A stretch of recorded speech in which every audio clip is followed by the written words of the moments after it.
हर हर महादेव सभी को। काल भैरव जयंती का पर्व बहुत ही महत्वपूर्ण माना जाता है। इस दिन भक्त पूजा पाठ करते हैं और व्रत रखते हैं। वहीं तंत्र विद्या सीखने वाले साधक काल भैरव भगवान की विशेष आराधना करते हैं। ऐसी मान्यता है कि भैरव बाबा बहुत ही जल्द प्रसन्न हो जाते हैं और अपने सभी भक्तों के दुखों को दूर करते हैं। तो आइए जानते हैं इस दिन से जुड़ी बातों के बारे में। सनातन धर्म में काल भैरव जयंती का बड़ा धार्मिक और आध्यात्मिक महत्व है। इस शुभ दिन पर लोग भगवान शिव के उग्र रूप काल भैरव जी की पूजा करते हैं। हिंदू पंचांग के अनुसार काल भैरव जयंती मार्गशीर्ष मास के कृष्ण पक्ष की अष्टमी तिथि को मनाई जाती है। इस साल यह 22 नवंबर 2024 को मनाई जाएगी।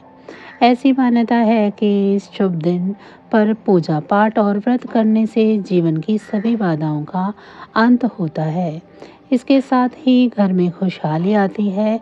तो चलिए इस दिन से जुड़ी प्रमुख बातों को जान लेते हैं। हिंदू पंचांग के अनुसार काल भैरव जयंती हर साल मार्गशीर्ष माह या अगन महीने के कृष्ण पक्ष की अष्टमी तिथि को मनाई जाती है।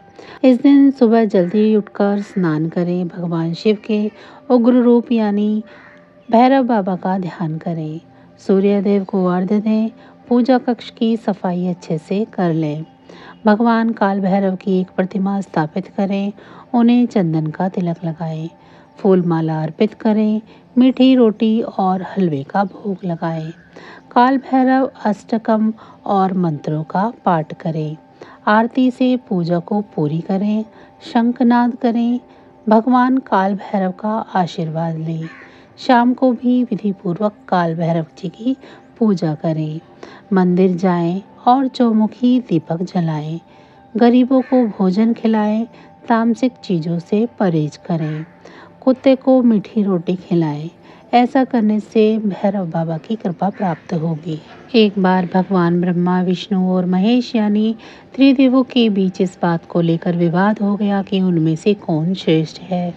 विवाद को सुलझाने के लिए समस्त देवी देवताओं को की सभा बुलाई गई। सभी सभा ने काफी मंथन करने के पश्चात जो निष्कर्ष दिया उससे भगवान शिव और विष्णु तो सहमत हो गए, लेकिन ब्रह्मा जी संतुष्ट नहीं हुए। यहाँ तक कि भगवान शिव को अपमानित करने का भी प्रयास किया, जिससे भगवान शिव अत्यंत क्रोधित हो गए।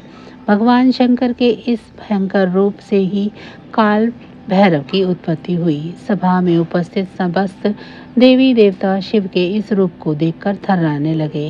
काल भैरव, जो कि काले कुत्ते पर सवार होकर हाथों में दंड लिए अवतरित हुए थे, ने ब्रह्मा पर प्रहार कर उनके एक सर को धड़ से अलग कर दिया। ब्रह्मा जी के पास अब केवल 4 शेष ही बचे थे। उन्होंने क्षमा मांगकर काल भैरव के कोप से स्वयं को बचाया।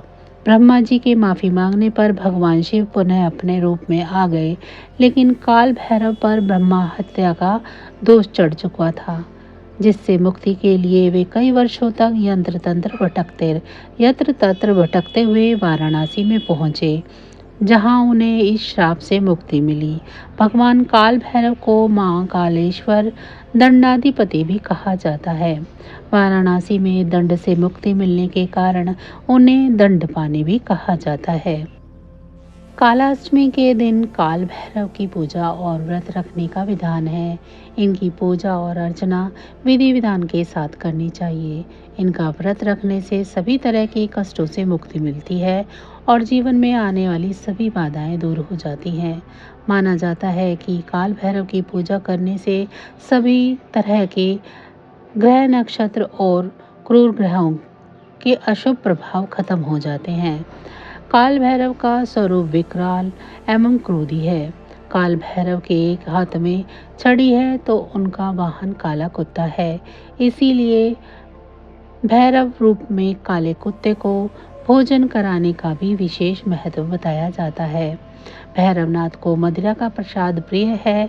हालांकि उन्हें जलेबी, पुए और रोटला का प्रसाद भी चढ़ाया जाता है। इनकी पूजा मात्र से किसी भी टोने टोटके का असर नहीं होता है।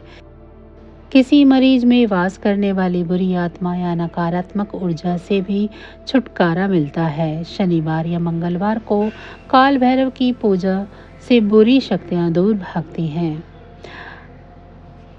यह दिन पापियों को दंड देने वाला दिन माना जाता है, इसीलिए भैरव को दंडपानी भी कहा जाता है।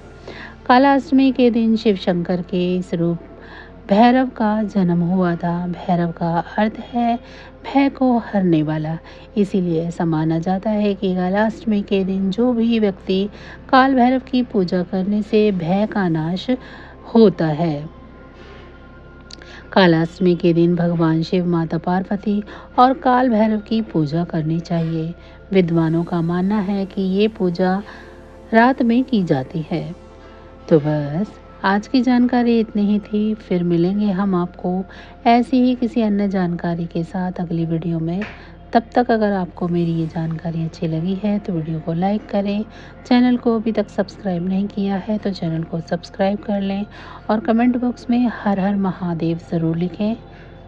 इसी के साथ भगवान भोलेनाथ की कृपा दृष्टि आप सभी पर सदैव बनी रहे। आप सभी का धन्यवाद।